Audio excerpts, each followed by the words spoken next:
There are two ways to create a React app. We can use the official tool provided by the React team. It's called Create React App or CRA. But we also have another tool called Vite that's getting increasingly popular these days because it's much faster and gives us smaller bundle sizes. So here in the terminal window, I'm currently on my desktop. To create a new app using Vite, all you have to do is run npm create Vite at latest, or if you want to use the exact same version as me, which is what I recommend you because I want to make sure you have the exact same experience, then you need to specify the version that is 4.1.0. Okay, now npm is asking if you want to install this package.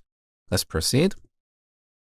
Next, we need to specify our project name, which is Vite-project by default, but we can change that to anything like React app.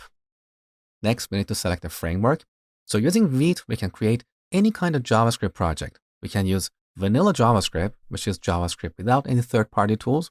We can also create a Vue project, a React project, and so on. So using up and down arrows, we can move down this list. Let's select React.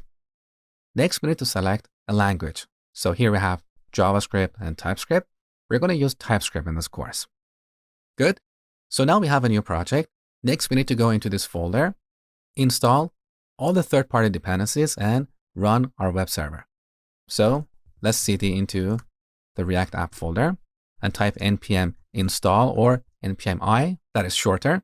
And with this, we can install all the third-party libraries.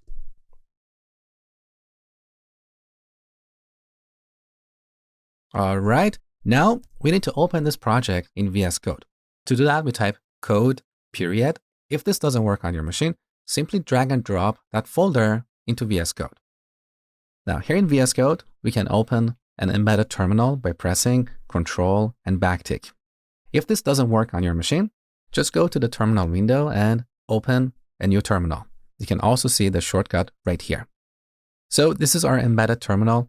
It's much easier to use this than switch back and forth between VS Code and a different terminal window. Now to run our web server, we type npm run dev. Now this launched a web server at this address, localhost port 5173. This might be different on your machine, so don't worry about that. Just open this address in your browser, and this is our first React application. Next, we're going to create our first React component.